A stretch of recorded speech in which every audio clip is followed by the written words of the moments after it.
M Hindi कक्षा में मैं सुनीति मिश्रा आप सबका हार्दिक स्वागत करती हूँ। तो बच्चों, हम लोग पढ़ रहे हैं कक्षा 7 की वसंत, और आज हम पढ़ने जा रहे हैं इसका 15वां पाठ नीलकंठ। नीलकंठ की रचनाकार हैं महादेवी वर्मा। बच्चों, ये एक रेखा चित्र है। रेखा चित्र की विशेषता मैं पहले आपको बताना चाहती हूँ। ये क्या होता है कि किसी के जीवन के मुख्य अंगों को रेखा चित्र प्रस्तुत करता है। केवल मुख्य अंग लेता है और उसका पूरा जीवन का रेखा चित्र क्या होता है, स्केच। तो उसका पूरा स्केच खींचता है। इसमें क्या होता है, एक कहानी नहीं होती, बल्कि संपूर्ण जो जीवन है उसमें की छोटी छोटी घटनाओं का समावेश होता है। और वो पशु पक्षी या वो किसी इंसान, किसी पर भी हो सकती है। तो जो ये रेखा चित्र में क्या होती है, भावात्मकता होती है, संवेदना होती है, बहुत इमोशंस होते हैं, उसमें बड़े उतार चढ़ाव होते हैं। तो विद्यार्थी जो हैं, आप महादेवी वर्मा के जो रेखा चित्रों की और भी कहानियां हैं, मैं चाहूंगी आप उन्हें भी पढ़ें। इसकी कहानी है एक गौरा, वो गाय के विषय में लिखी गई है। एक थी सोना, वो हिरणी के लिए लिखी गई थी। एक है रामा, वो उसने अपने घर के नौकर पर लिखी है महादेवी वर्मा जी ने। और ये जो आज हम पढ़ने जा रहे हैं, ये है नीलकंठ। यानी नीलकंठ कौन है, नीला है जिसका कंठ, कौन, मोर। तो इस कहानी में मोर का नाम नीलकंठ है और हमारी कहानी का नायक है नीलकंठ, यानी महादेवी वर्मा द्वारा पाला गया मोर। और उसकी जो प्रेयसी है या उसकी दोस्त है, उसका नाम है राधा। तो ये बिल्कुल एक कहानी की तरह चलेगी, बहुत ही सुंदर कहानी है। रेखा चित्र में क्या होता है, जैसे जैसे मैं बताती जाऊंगी, आप उसका आपकी आंखों के सामने वो सारा चित्र आता चला जाएगा। महादेवी वर्मा इतनी विद्वान थी कि आपको उनकी भाषा में एक एक शब्द में उनकी विद्वता के लक्षण, विद्वता जो है लक्षित होती दिखाई देगी।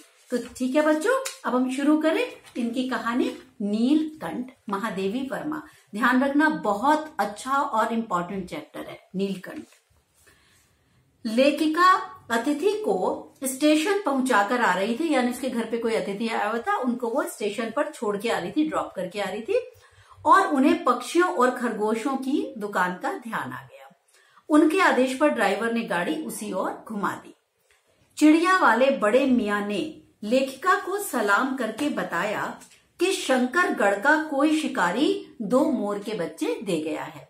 यानी उसे पता था कि ये बहुत सारे जो जानवर हैं, पशु पक्षी हैं, लेखिका को बहुत रुचि रहती है उनको पालने में और बहुत दयालु भी हैं ये। तो उसने उनको बुला के बताया कि 2 मोर के बच्चे उसके पास आए हुए हैं।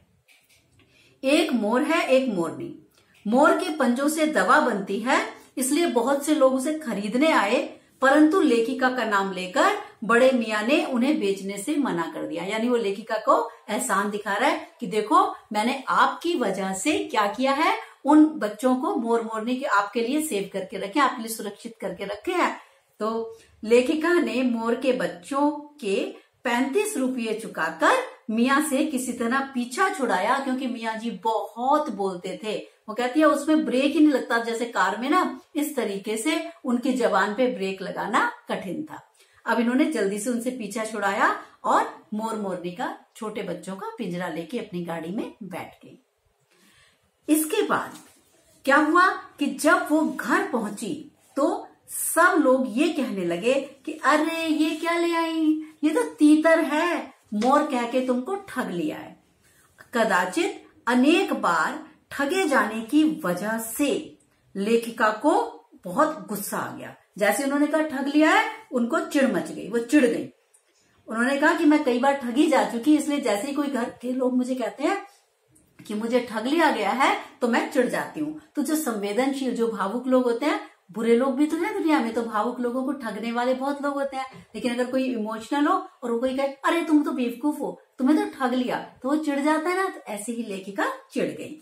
तो इसने अप्रसन्न होकर कहा, तो मोर के क्या सुरखाब के पर लगे है तो पक्षी ही, चिढ़ा दिया जाने के कारण संभवतः उन दोनों पक्षियों के प्रति मेरा व्यवहार और यत्न में कुछ विशेषता आ गई थी।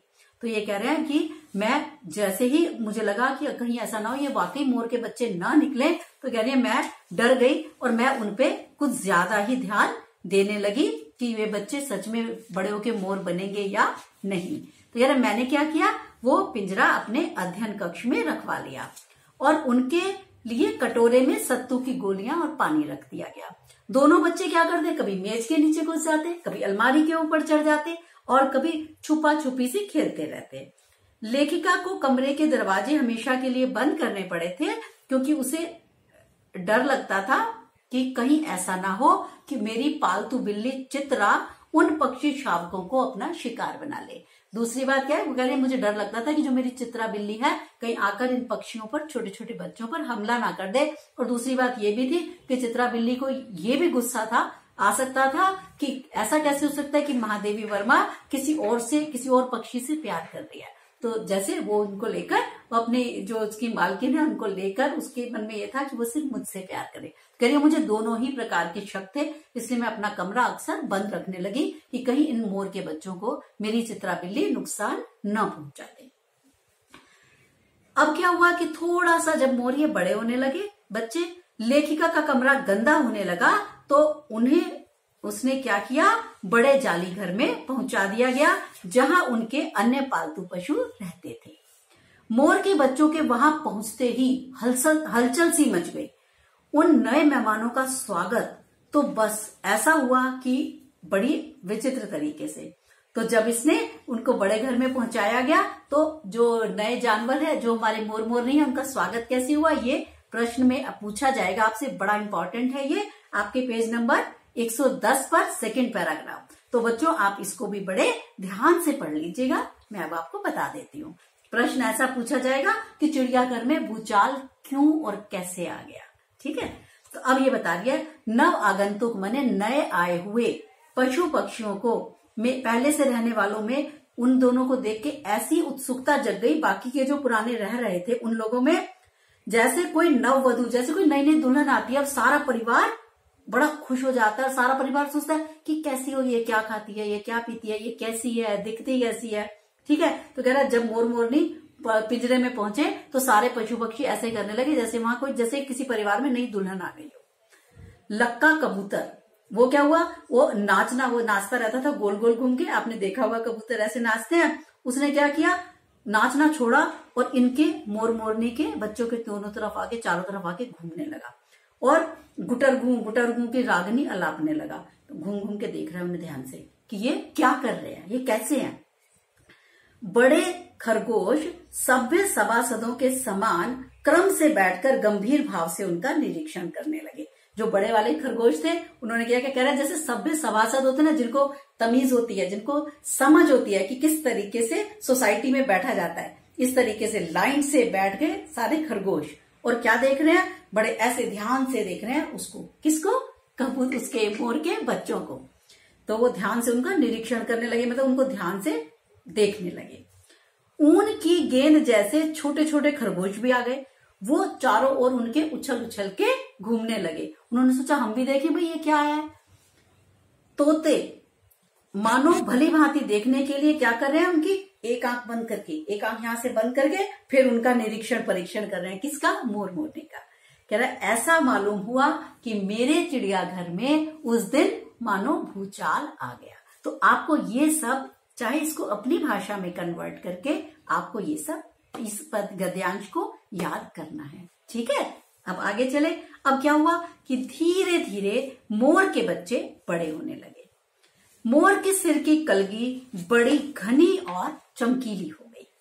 फिर क्या हुआ, चोंच टेढ़ी और तेज होती गई और गोल आंखों में नीली आभा चमकने लगी। अब ये क्या है, धीरे धीरे बड़ा हो रहा है और खूबसूरत होता जा रहा है मोर। नीली गर्दन पर धूप छाई तरंगे उठती गिरती प्रतीत होती थी। जो मोर है आप जानते हैं, मोरनी से भी अधिक सुंदर मोर होता है। और क्या हो रहा था उसमें, जो ये है धूप छाई क्या होता है, मतलब सुंदर सुंदर जो गोले गोले आपने देखे होंगे मोर के पंखों में होते हैं, वो उस तरीके से उसमें गहरे गहरे चिन्ह बनने लगे। मोरनी का विकास कह रही उतना चमत्कारी तो नहीं था, लेकिन उसकी धूप छाई गर्दन, चंचल कलगी और पंखों की श्याम और श्वेत मतलब काली और सफेद पत्र लेखा उसे मोर की उपयुक्त संगिनी प्रमाणित कर रही थी। कि जब वो जो मोरनी थी उसमें उसका भी उतना तो रूप सौंदर्य नहीं था जितना मोर का होता है, लेकिन बावजूद इसके जो उसके काले सफेद पंख थे वो लगती बिल्कुल उसकी सहचारिणी, मतलब उसकी साथ चलती हुई बहुत सुंदर लगती थी।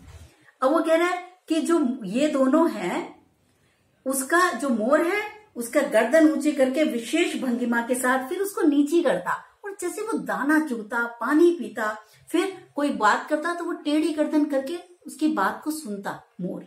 और ये सारी क्रियाओं में कह रहे जो सुकुमारता, जो सौंदर्य, सुकुमारता मतलब एक कोमलता थी उसमें, एक कहते एक एलीट क्लास, कहते वो सुकुमारता, और उसका अनुभव कह रहा है सिर्फ देखकर किया जा सकता है। और उसने फिर साथ में कहा गति का चित्र आंका नहीं जा सकता।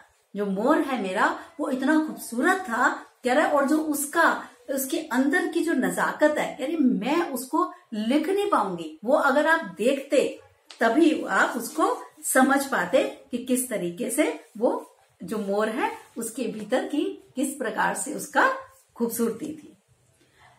मोर की गर्दन नीली होने के कारण लेखिका ने उसे नीलकंठ नाम दिया, और मोरनी सदा उसके पीछे पीछे घूमती रहती थी, इसलिए उसका नाम राधा रख दिया।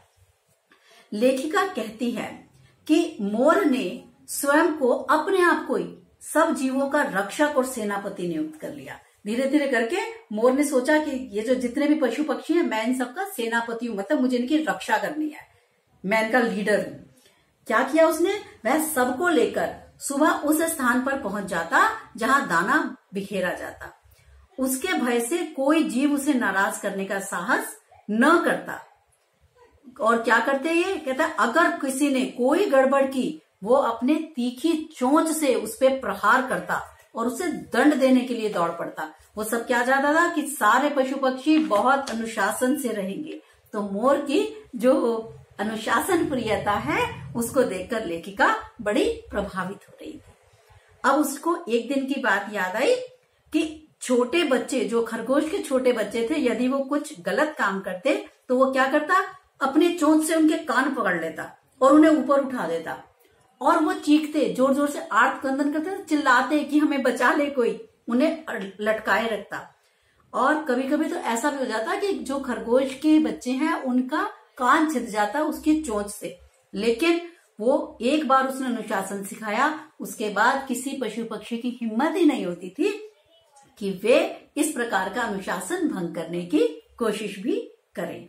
उसके बाद क्या हुआ, कह कि वो उनसे प्रेम भी बहुत करता था। जो मोर है मेरा नीलकंठ सब जीव जंतुओं से बड़ा प्यार करता था, पंख मिट्टी में फैलाकर बैठ जाता, और सारे जो छोटे छोटे खरगोश और ये सब थे ये इसके पंखों में छुपन छुपाई खेलते रहते थे। तो कह रहा एक दिन क्या हुआ, एक दिन ऐसी ही स्थिति में एक सांप जाली के अंदर पहुंच गया और उसने एक छोटे बच्चे खरगोश को लिया और अपने मुंह में दबा लिया। किसने, सांप ने। अब क्या हुआ, खरगोश ची ची कर रहा था बेचारा, और दूर झूले पे बैठा हुआ था नीलकंठ। नीलकंठ को कह रहा पता नहीं कैसे उसने अपनी, जैसे कहते हैं किसी ने छठी इंद्री से सुना, उसको लगा कोई खतरा है, बस वो एक झटके में वहां पहुंचा, चोंच से मार मार कर उसने सांप को अधमरा कर दिया। वहां सबके पहुंचने से पहले नीलकंठ सांप के टुकड़े टुकड़े कर चुका था। रात भर नीलकंठ, आप उसकी समझदारी देखिए, रात भर वह घायल खरगोश को अपने पंखों के नीचे उष्णता मतलब गर्मी देता रहा, जिससे कि इसको सिकाई, जैसे कहते हैं सिकाई करता रहा उसकी। लेखिका कहती है मोर के रूप और स्वभाव को देखकर यह समझ आता है कि कार्तिकेय कौन थे, शिव के पुत्र, कार्तिकेय ने यानी भगवान ने उसे अपने वाहन के रूप में क्यों चुना होगा। कहते हैं कार्तिकेय का वाहन कौन है, मोर है। तो कहते हैं मुझे यहां देख के समझ में आ गया कि उन्होंने मोर को अपना वाहन के रूप में क्यों चुना होगा। क्यों, क्योंकि मोर इतना समझदार, इतना सुकुमार ये पक्षी है, इसलिए उसने चुना होगा। भगवान भी उसकी का सम्मान करते हैं। मोर एक कला प्रिय वीर पक्षी है, परंतु हिंसक नहीं है। इसी से क्या होता है, जो बाज चील आदि की श्रेणी में नहीं रखा जा सकता उसको, क्योंकि उनका तो जीवन ही क्रूर कर्म है। यानी जो बाज और चील होते हैं, कभी भी आप देखिए किसी भी अच्छे व्यक्ति की तुलना हम बाज से या चील से नहीं करते। हम कहते नहीं क्या ये बाज की जैसी आंखें दिखा रहा है, चील की तरह झपट्टा मार के लगी, हम उनका सम्मान नहीं करते। और मोर का हम बेहद सम्मान करते हैं। तो कह रहा है शायद इन्हीं गुणों के कारण मोर की एक अपनी अलग पहचान है। ठीक है।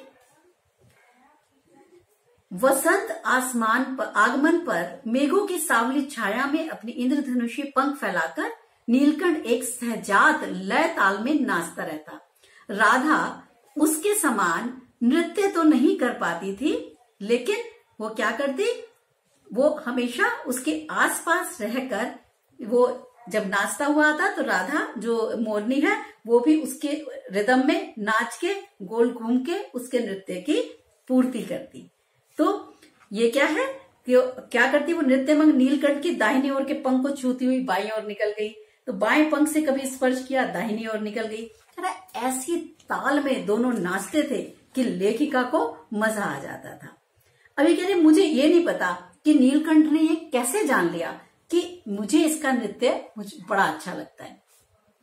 लेखिका के जैसे कह रही मैं उसके जालीदार घर के पास पहुंचती, वो अपना नृत्य आरंभ कर देता। अतिथियों के आगमन पर भी उसका नृत्य शुरू हो जाता था।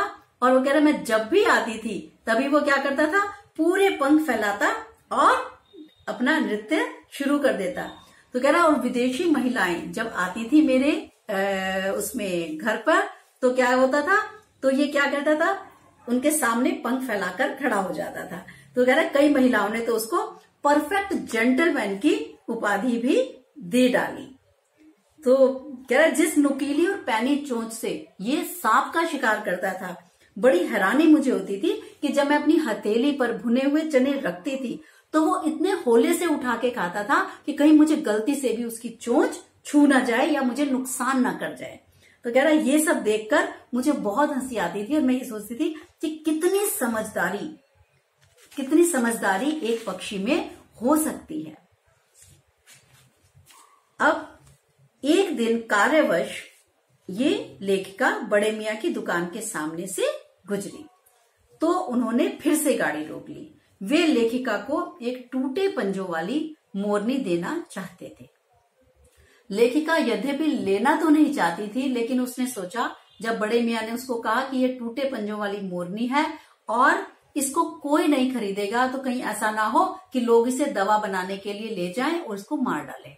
और उसको पता था कि लेखिका तो बड़ी दयालु है, तो उसने जब इस तरीके की बातें लेखिका से की तो उन्होंने चुपचाप कुछ नहीं कहा। उन्होंने कहा ठीक है, इसे मेरी पिछली सीट पर रख दो।